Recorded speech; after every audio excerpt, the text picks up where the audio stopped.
Maria Santos wiped her hands on her apron and looked out the small window of her kitchen. The morning sun was just coming up over the mountains, painting the sky in shades of orange and pink. She had lived in this small village her whole life, and at 52 years old, she knew every path, every stream, and every neighbor by name.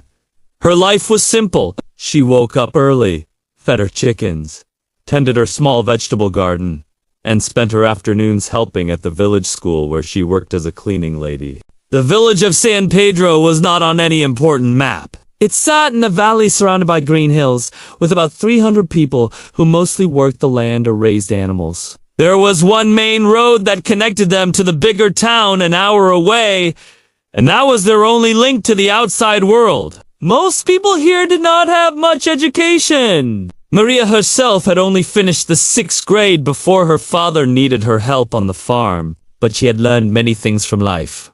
From watching the seasons change, from listening to the old people tell their stories, and from raising her 3 children mostly on her own after her husband passed away 10 years ago. This particular morning felt different somehow. Maria could not explain it, but there was something in the air. She finished feeding her chickens and walked to the village center where a small crowd had gathered. This was unusual for so early in the day. People were talking in excited whispers, and Maria pushed through gently to see what was happening. In the middle of the crowd stood a young man in a fancy suit. He had shiny shoes and carried a leather bag, and he was talking to Don Miguel, the village elder. Next to the young man was a woman with a camera, and another man holding what looked like a large microphone. Maria recognized these things from the one television in the village that sat in the community center. "What is happening?" Maria asked Rosa, her neighbor. Rosa's eyes were wide with excitement. "They are from the city," she said, "from the big television station. They want to do a story about our village." Maria frowned. Why would they want to do that? Before Rosa could answer, the young man in the suit spoke loudly so everyone could hear. "Ladies and gentlemen, my name is Carlos Mendez. I am a producer for National Voice Television. We are creating a new program that will be very important for the whole country. It is called The Great Debate, and it will bring together the most educated minds to discuss important issues." Maria crossed her arms. She did not understand what this had to do with their little village. Carlos continued with a big smile. "But here's what makes our show special. We believe that wisdom can come from anywhere. So, we are traveling to small villages like yours to find ordinary people who might have something valuable to say. We want to show the world that education is not the only path to understanding." Some of the villagers murmured approvingly, but Maria felt uncomfortable. She had seen programs like this before. The one time she visited her sister in the city, they would bring on simple people and make them look foolish next to the professors and experts. It was entertainment for city people who wanted to laugh at country folk. "We are looking for someone from your village to appear on our show," Carlos said. "They will debate important topics with university professors, politicians, and business leaders. The show will be watched by millions of people." Don Miguel stroked his gray beard. "This is a great honor," he said. "But who among us could speak to such educated people?" Carlos smiled again, and Maria noticed it did not reach his eyes. "That is what we need to figure out. We would like to stay in your village for a few days, observe, talk to people, and find the right person." The villagers began talking excitedly among themselves. Some were already suggesting names. Pedro the farmer was known for his clever jokes. Young Teresa had finished high school and could read very well. But Maria quietly stepped back from the crowd and returned to her work. She wanted nothing to do with city people and their games. Over the next 3 days, Carlos and his team interviewed many villagers. They set up their camera in the community center and asked people questions about politics, economics, and social issues. Maria watched from a distance as her neighbors tried their best to give smart answers, but she could see how nervous they were. They stumbled over words they did not fully understand and tried to repeat things they had heard on the radio. Maria continued her routine, avoiding the television people as much as she could. She cleaned the school, helped the children with their simple problems, and worked in her garden. But life had other plans for her. On the fourth day, a small crisis happened at the school. Two groups of children had gotten into a serious fight over who owned a particular corner of the playground. The teacher, young Miss Lucia, was overwhelmed and did not know how to solve it. Both groups had good arguments for why the space belonged to them. Maria had been mopping the hallway when she heard the commotion. She put down her mop and walked outside to see about 20 children shouting at each other, with Miss Lucia trying helplessly to calm them down. "Enough!" Maria said firmly but not loudly. Something in her voice made the children stop and look at her. "You?" She pointed to the leader of one group, a boy named Tomas. "Tell me why this corner belongs to your group." Tomas puffed out his chest. "Because we were here first. We have been playing here since the beginning of the school year." Maria nodded and turned to the other group's leader, a girl named Elena. "And you?" Elena crossed her arms. "But we need it more. Our games need more space, and the other corners have trees that get in the way." Maria looked at both groups for a long moment. Then she walked to the corner in question and looked around carefully. She noticed something the children had not paid attention to. "Tell me," she said, "what do you see here?" The children looked confused. "The corner," Tomas said uncertainly. "Look closer at the ground." The children leaned in and saw what Maria was pointing at. There were small plants growing in the dirt, weeds that nobody had planted but that were trying to grow anyway. "These little plants," Maria said. "Did anyone ask them if they wanted to grow here? Did anyone give them permission?" The children shook their heads, confused about where this was going. "They grow here because this is where they landed, and they needed sun and water to live. They do not ask for permission. They just grow."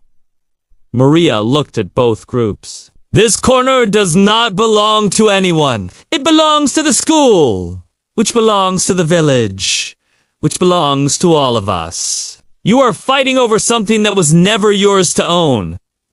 She paused and let that sink in.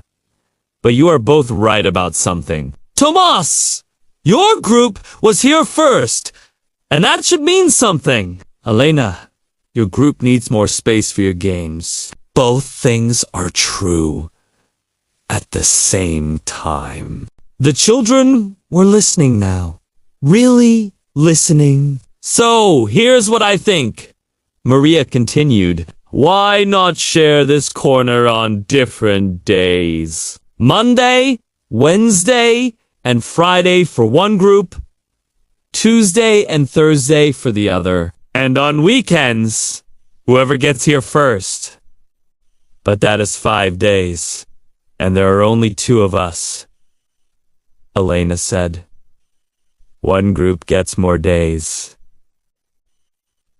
Maria smiled. "Then you will have to decide together which group gets the extra day, and you will have to decide it fairly, or come to me with your decision."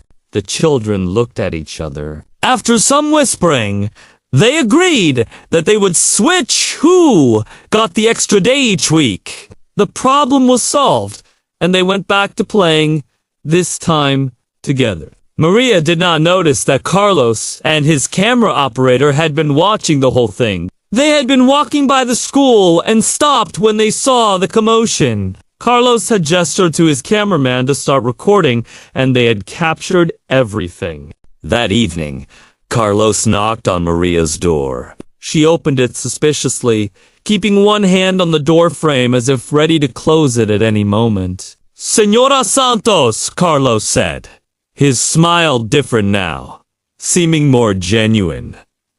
"May I come in?" "I am very busy," Maria said, which was not true. "What do you want?" "I watched what you did today at the school. The way you solved that problem between the children. It was remarkable." Maria shrugged. "It was nothing. Children fight. You help them find solutions. That is all." "But the way you did it," Carlos insisted, "you made them see the problem differently. You did not just tell them what to do. You helped them understand." Maria said nothing, waiting for him to get to the point. "I would like you to be on our show," Carlos said. "I think you are exactly what we have been looking for." Maria laughed, a short, sharp sound. "Me? On television? With professors and politicians? You must be joking!" "I am completely serious. I only finished the 6th grade," Maria said. "I clean floors and grow vegetables. I have nothing to say to educated people." Carlos leaned forward. "That is exactly why you would be perfect. Our show is meant to challenge the idea that only educated people have wisdom. What you did today with those children, that was wisdom. That was real understanding of human nature." Maria felt something tightened in her chest. "I am not a circus animal to perform for city people." Carlos's face changed, showing something like respect. "I understand why you would see it that way, and I will be honest with you. When I first started this project, maybe that is what I was looking for. Something entertaining. Something that would get good ratings. But watching you today made me think differently. Just be yourself. Answer questions the way you would answer them. Do not try to sound educated or use fancy words. Just speak from your heart and your experience." Maria thought about her children, now grown and living in other places. She thought about her grandchildren, who she rarely got to see. She thought about all the people in her village who worked hard every day and never got any recognition. And she thought about how people from the city often looked down on them, thinking they were simple and stupid. "I will think about it," she said finally. Carlos nodded. "The show will be recorded live in the capital city next month. All your expenses will be paid, and there is a cash prize for whoever wins the debate." Wins the debate. Yes! The audience votes on who they think made the best arguments. The winner receives 50,000 pesos. Maria's eyes widened. That was more money than she had seen in her entire life. With that money, she could fix the roof of the school, which leaked every rainy season. She could help her neighbors who struggled to buy medicine. She could do so much good. I will think about it, she repeated, and closed the door. That night, Maria could not sleep. She lay in her bed looking at the ceiling, thinking about what Carlos had said. She remembered her father's words from long ago. "Maria, you have a good head on your shoulders. You see things other people miss." He had always believed in her, even when there was no money for her to continue school. By morning, she had made her decision. When Carlos came back to her house, she opened the door wider this time. "I will do it," she said. "But I have one condition." Carlos raised his eyebrows. "What is that?" "You will not make me look foolish. If I say something wrong or do not understand a question, you will not edit it to make me seem stupid. You will show me as I am, good and bad." Carlos hesitated for just a moment, then extended his hand. You have my word. Maria shook his hand firmly. She had no idea what she was getting herself into, but she knew one thing for certain. She would not pretend to be anyone other than herself. The news that Maria would represent San Pedro on national television spread through the village like wildfire. Some people congratulated her warmly, while others whispered that she was making a mistake. Rosa came to her house that evening with a worried face. Maria, are you sure about this? Those city people will eat you alive. Maria was sorting beans at her kitchen table, separating the good ones from the bad. Maybe, she said, but maybe not. We will see. You are too calm about this. Maria looked up at her friend. What good would worrying do? It will not make me smarter or more educated. All I can do is speak the truth as I see it. If that is not enough, then at least I tried. Rosa shook her head in admiration. You have always been like this. Always calm. Always practical. That is why everyone in the village comes to you with their problems. Maria had not thought of it that way, but she supposed it was true. People did come to her, not because she had answers, but because she listened and asked good questions. She helped them find their own answers. The next few weeks passed quickly. Carlos sent her information about the topics that would be discussed on the show: economics and poverty, education and opportunity, tradition and progress. Maria read everything carefully, though some of the words were difficult for her. She asked the village priest, Father Antonio, to explain things she did not understand. This word here? She pointed to a page. What does it mean? Sustainability. Father Antonio read. It means doing things in a way that can continue for a long time without causing harm. Maria nodded. That made sense to her. It was what every farmer knew. You cannot take more from the land than it can give, or soon there will be nothing left. She continued her preparation in this way, not trying to memorize facts and figures, but making sure she understood the basic ideas. She connected them to things she already knew from her life. Economics was about making choices with limited resources, something she did every day. Education was about passing knowledge from one generation to the next, which happened every time she helped a child learn. Tradition and progress were about finding balance between the old ways and new ways, a tension she had lived with her entire life. The day finally came when Maria had to travel to the capital. The whole village gathered to see her off. Children gave her drawings they had made. Old women pressed small gifts into her hands. Don Miguel gave a short speech about how proud they all were. Maria felt tears in her eyes but did not let them fall. She hugged Rosa tightly and promised to return safely. Then she climbed into the van that Carlos had sent and watched her village grow smaller in the distance until it disappeared around a bend in the road. The capital city was everything Maria had feared and more.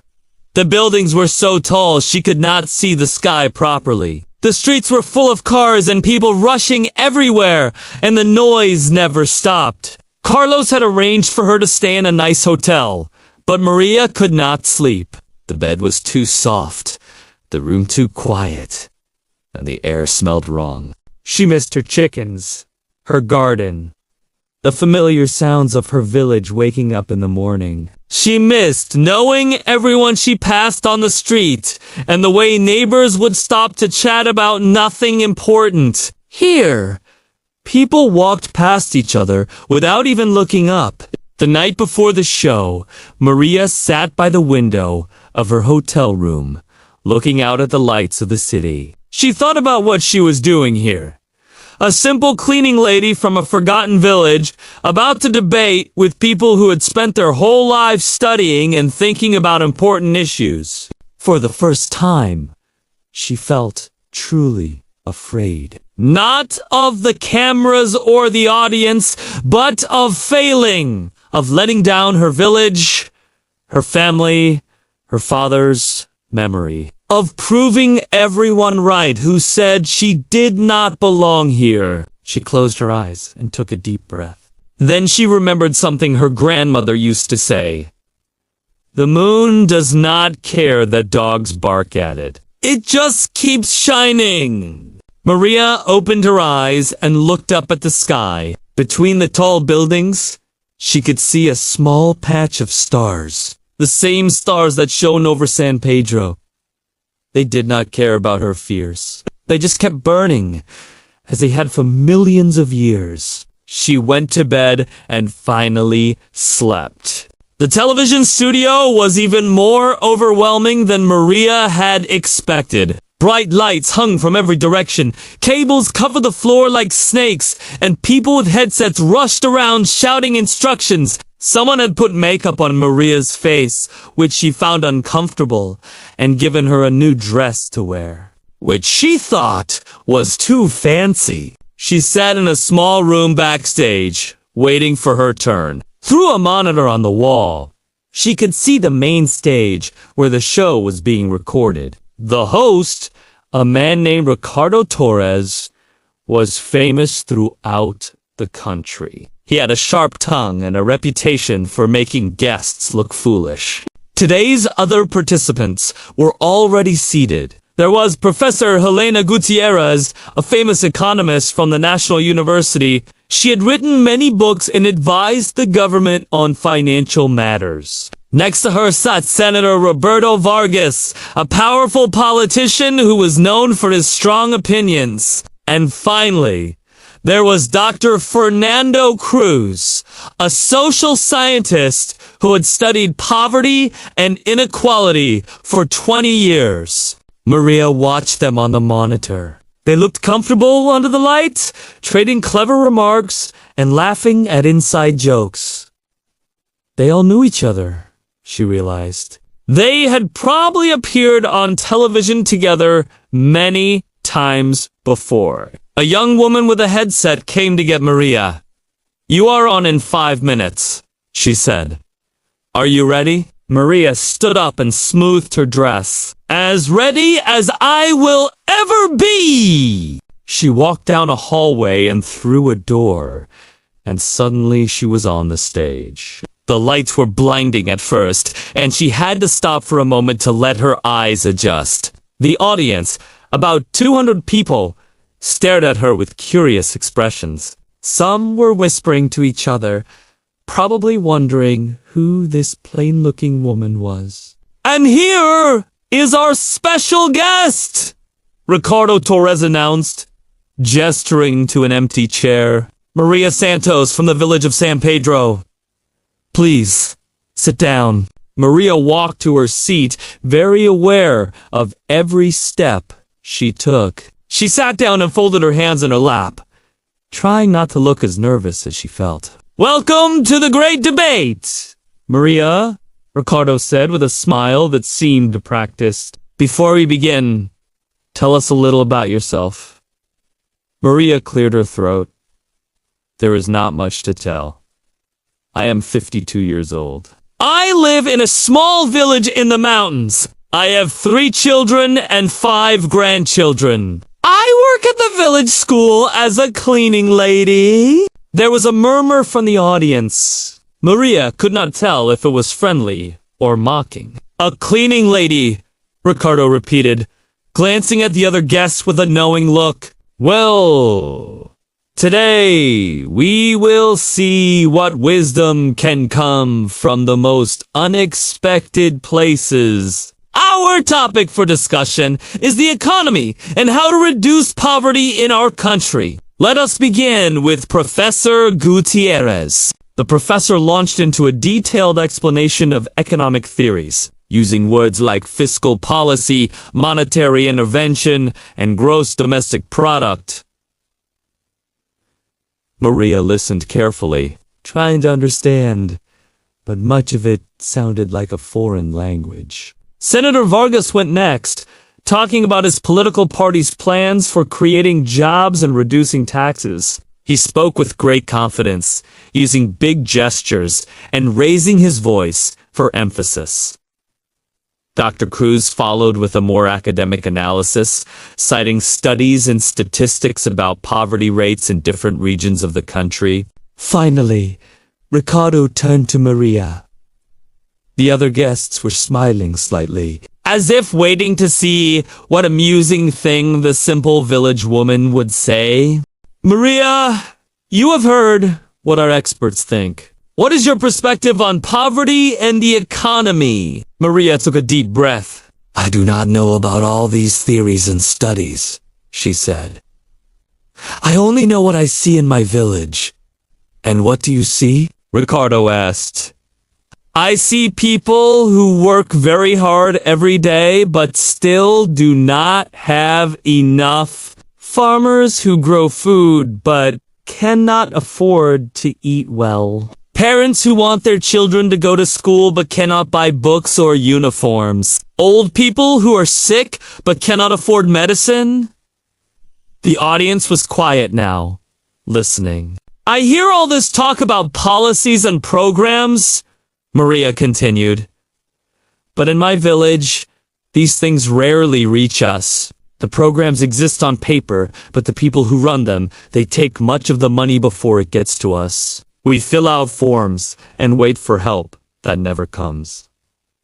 Professor Gutierrez shifted in her seat. With all due respect, that is a matter of implementation, not economic theory. The policies themselves are sound! Maria looked at her directly. What good is a theory if it does not work in real life? You say the policies are sound, but I say a policy that does not reach the people it is meant to help is not a policy at all. It is just words on paper. There was a moment of silence. Ricardo Torres seemed surprised by the exchange.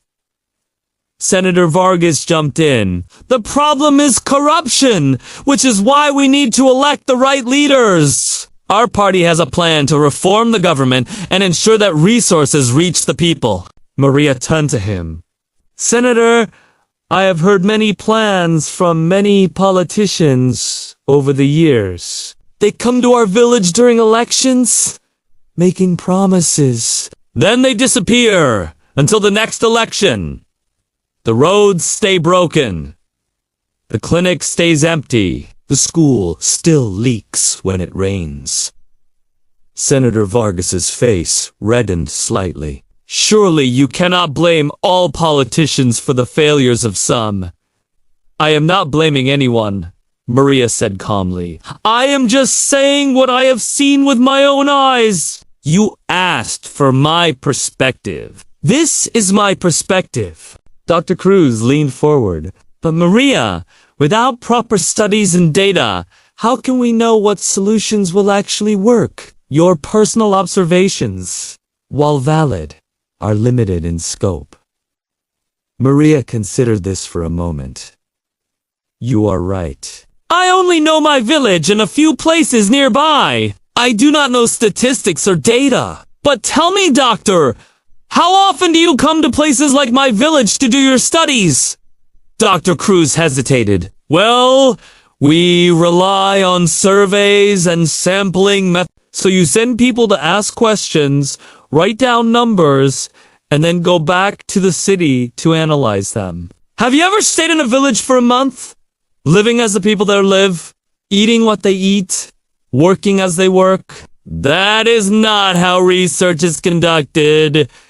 Maybe that is the problem, Maria said quietly. You study poverty from the outside. But poverty is lived from the inside. It is different when you are counting it on paper than when you are living it in your body. The audience began to murmur, and Maria could not tell if they agreed with her or thought she was being naive. Ricardo Torres saw an opportunity to increase the tension. Some might say, Maria, that you are being too simplistic. These are complex problems that require complex solutions. Do you really think your village wisdom can match years of education and research? Maria met his gaze without flinching. I never said my wisdom was better than their education. I said it was different. And maybe, if we put them together, we would understand things better than either one alone. Professor Gutierrez spoke up again, her tone a bit softer now. That is a fair point. Actually, the field of development economics has recognized the value of local knowledge in recent years. Maria smiled slightly. I am glad to hear that. But recognizing it in a book is one thing. Acting on it is another. The debate continued for another hour, covering topics like education, healthcare, and the role of government. Maria did not try to argue against the facts and figures the others presented. Instead, she asked questions and shared stories from her life that illustrated the human side of the issues. When Professor Gutierrez talked about the importance of education, Maria told the story of how she had to leave school at 12 because her family needed her to work. Education is valuable, yes, but it is also a luxury that not everyone can afford. You talk about improving schools. But what about the families who cannot send their children to school at all because they need the children to help at home? When Senator Vargas talked about creating jobs, Maria asked what kind of jobs and for whom? In my village, the young people leave because there is no work. They go to the city and become factory workers or maids. The jobs exist, but they do not pay enough to live with dignity. Is that really progress? When Dr. Cruz talked about social programs, Maria described how her village had been promised a health clinic 5 years ago, and the only thing they received was a sign with no building behind it. The sign is still there. We walk past it every day on our way to the next town to see a doctor. Each time, the experts tried to respond with more theories and statistics. But Maria kept bringing them back to the real experiences of real people. Not in an argumentative way, but gently, almost curiously, as if she genuinely wanted to understand how their ideas connected to her reality. The audience began to respond to Maria's simple, direct way of speaking. They laughed at her dry observations and nodded when she made a particularly sharp point. Even the other guests seemed to be listening to her more carefully as the show went on. Near the end of the debate, Ricardo Torres asked each participant to give a final statement about what they thought was the most important thing to remember about poverty. Professor Gutierrez went first. We must continue to invest in evidence-based policies and build stronger institutions that can implement them effectively, Senator Vargas said. The key is political will and accountability. We need leaders who will follow through on their promises. Dr. Cruz added, we must never forget that behind every statistic is a human being deserving of dignity and opportunity.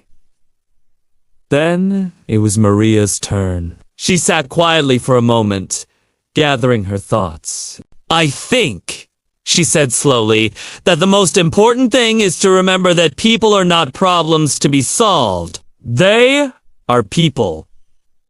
They have names and faces and families and dreams. When we talk about poverty, we should not talk about it like it is a disease that affects strangers somewhere far away. It affects our neighbors, our friends, our family members. It affects us! She paused and looked around at the other guests. All of you have studied and worked on these issues for many years. You know more about economics and policy than I ever will. But sometimes, knowing too much can be a kind of blindness. You see the patterns and the systems, but you stop seeing the people inside them.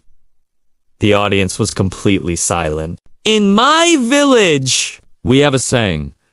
The person who carries the load knows best where it hurts. The experts can make plans and policies, but they should listen more to the people who actually carry the load. Not just study them, but listen to them as equals. That is what I would ask. When Maria finished speaking, there was a moment of pure silence. Then someone in the audience began to clap. Others joined in, and soon the entire studio was applauding. Not the polite applause that had followed the other statements, but something deeper and more genuine. Ricardo Torres himself seemed moved, though he tried to maintain his professional composure. Thank you all for a fascinating discussion. Now we will open the voting. The audience here and viewers at home will decide who made the most compelling arguments today. Maria sat back in her chair, suddenly exhausted. She had said what she came to say. Whatever happened now was out of her hands. Maria watched the voting results come in on a large screen. Numbers flickered and changed as audience members pressed buttons on handheld devices and viewers at home sent text messages. The percentages shifted back and forth, first favoring Professor Gutierrez, then Senator Vargas, then jumping to Maria. After what felt like forever, the final results appeared. Maria had won with 53% of the vote. Professor Gutierrez came second with 22%. Senator Vargas got 15%, and Dr. Cruz received 10%. The audience erupted in applause. Maria stood up from her chair, not quite believing what had happened. Ricardo Torres walked over to shake her hand, his practiced television smile replaced by something that looked almost like genuine respect. Congratulations, Maria Santos, he said. You have won tonight's debate. How do you feel? Maria thought for a moment. Surprised, she said honestly. Very surprised. The other guests came to congratulate her. Professor Gutierrez took both of Maria's hands in hers. You taught me something today, she said quietly. I will not forget it. Dr. Cruz nodded in agreement. You made me question assumptions I did not even know I had. That is the mark of a true teacher.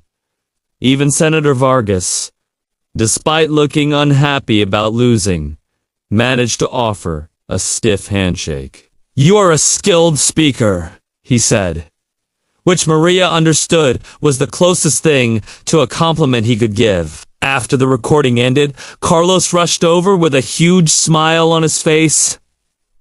That was incredible. Do you know what you just did? You just beat 3 of the most educated people in the country in a debate on national television. Maria felt tired, more tired than she had ever felt in her life. Can I go back to my hotel now? Carlos laughed. Of course! But tomorrow, be prepared. Your life is about to change.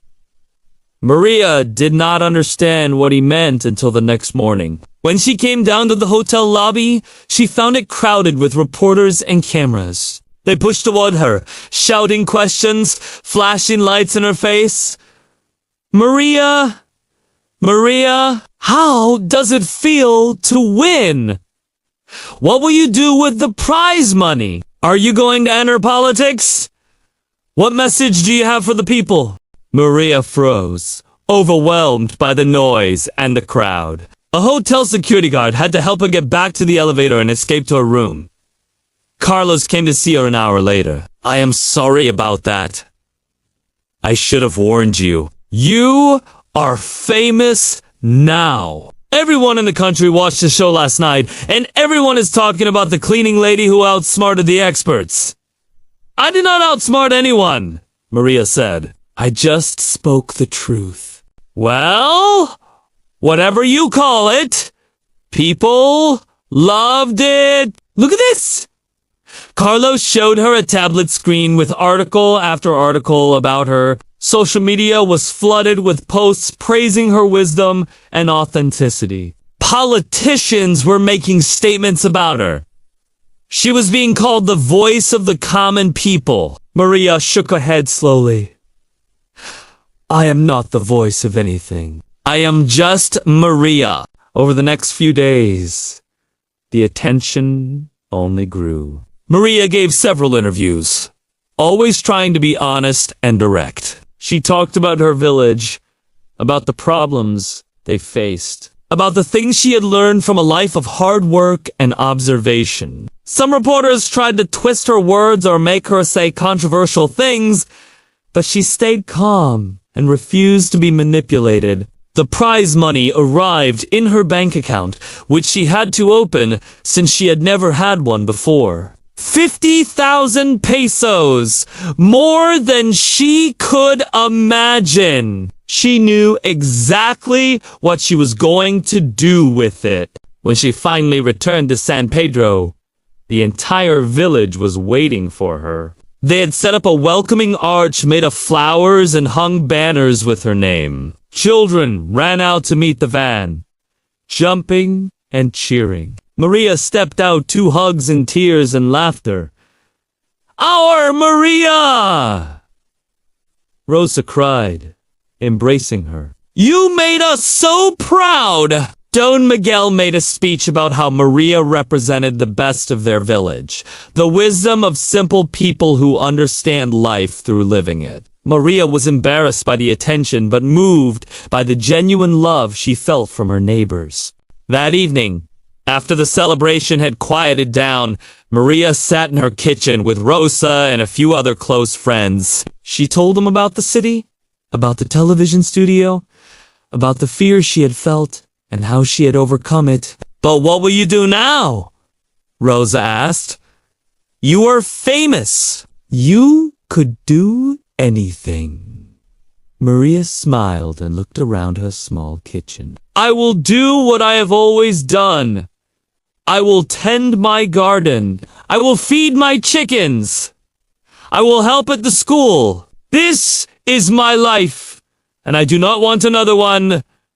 But the prize money will fix the school roof. It will help build the health clinic we were promised. It will buy medicine for those who cannot afford it. There is so much need in this village. The money belongs to everyone, not just to me. Her friends stared at her in amazement.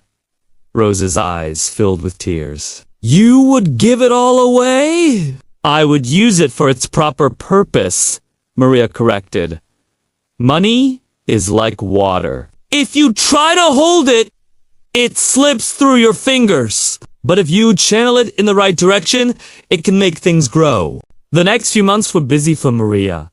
She worked with Don Miguel and the village council to set priorities for the prize money. They hired workers to fix the school roof, making sure to use local people so the money stayed in the community. They bought medicine and medical supplies and arranged for a doctor from the city to visit once a month. They started a small fund to help families pay for school supplies and uniforms. But Maria's influence extended beyond money. After her appearance on the show, other television programs wanted to interview her.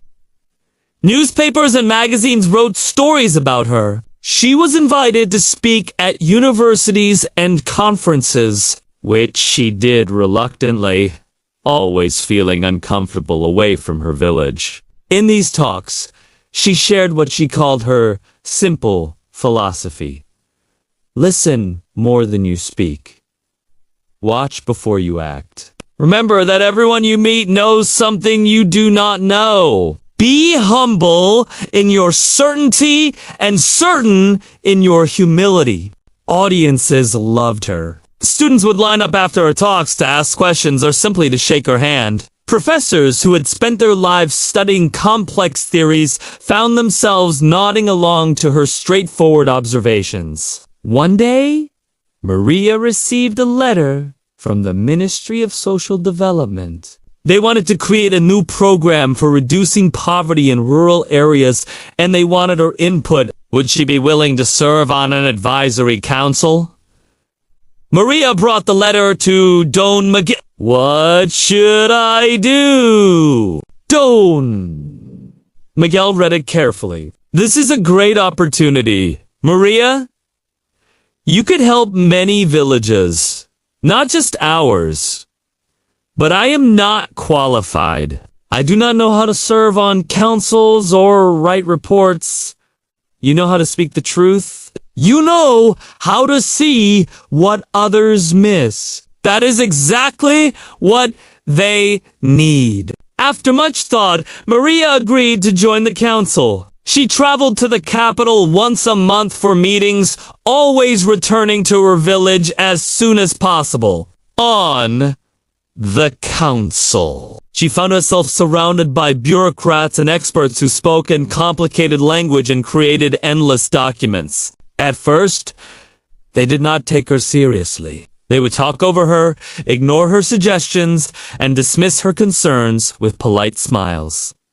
But Maria was patient. She continued to speak simply and directly, continued to ask questions that cut to the heart of issues, continued to bring the perspective of real people living real lives. Slowly, things began to change. One by one, the council members started to listen. They realized that Maria could identify problems in their plans that they had completely missed because they had never experienced poverty themselves. Her questions forced them to think more carefully about how their policies would actually work in practice. The new program they developed was different from previous ones. Instead of creating policies in the capital and pushing them down to villages, they started by sending teams to listen to villagers and understand their specific needs. They involved local leaders in designing solutions. They created simple feedback systems so that problems could be reported and fixed quickly. When the program was implemented in pilot villages, the results were remarkable. More resources actually reached the people who needed them. Corruption was reduced because community members were watching. People felt respected and involved, rather than helpless and ignored. Maria became known as the conscience of the council. When discussions became too abstract or theoretical, she would bring them back to earth with a question or a story. "That sounds fine on paper," she would say. "But let me tell you what would happen in my village."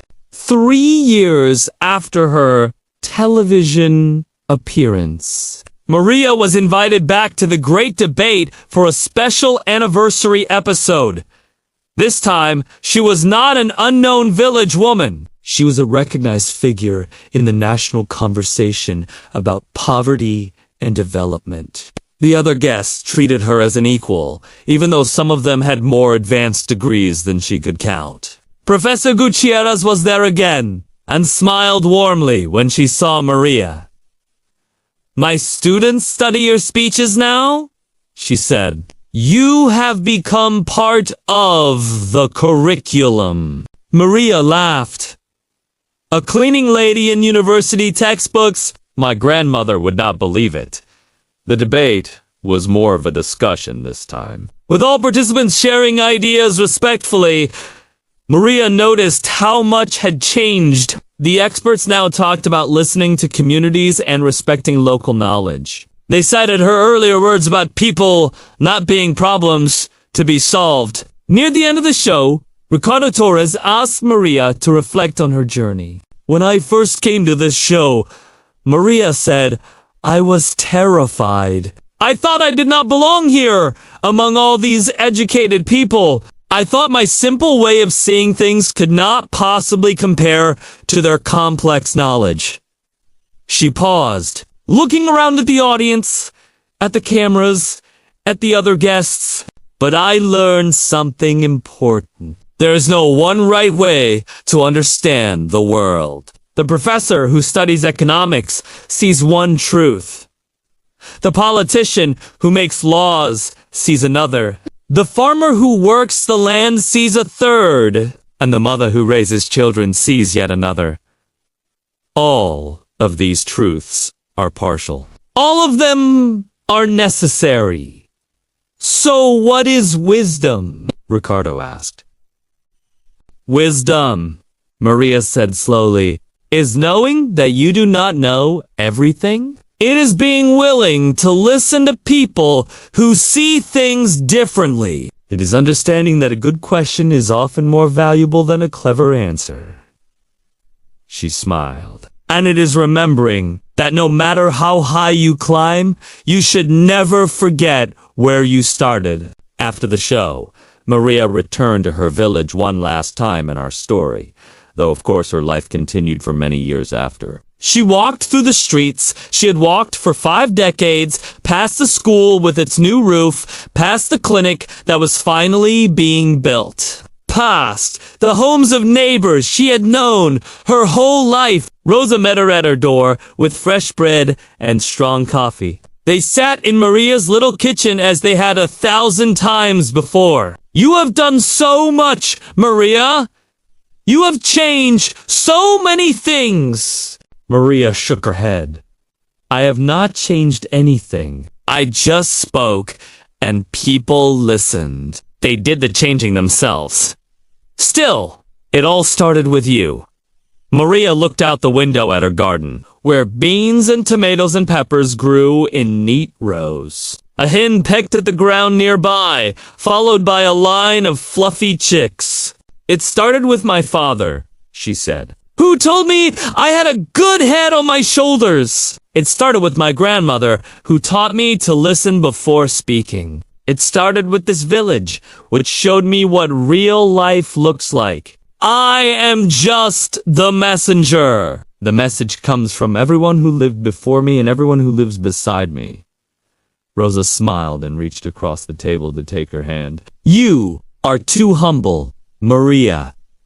And you are too kind, Rosa. They sat together as the sun set over the mountains. 2 old friends in a small village that was now known throughout the country. Not because of anything remarkable in its geography or economy, but because it had produced a woman who reminded the world that wisdom does not come from books alone. Maria would continue to serve on councils and give speeches for many years, but she would never leave her village for long. She would continue to feed her chickens and tend her garden and help at the school. She would continue to be simply Maria, the cleaning lady who had walked onto a stage full of experts and, through the power of simple truth and honest observation, left every critic speechless. Her words would be quoted in graduation speeches and political debates. Her story would be told in classrooms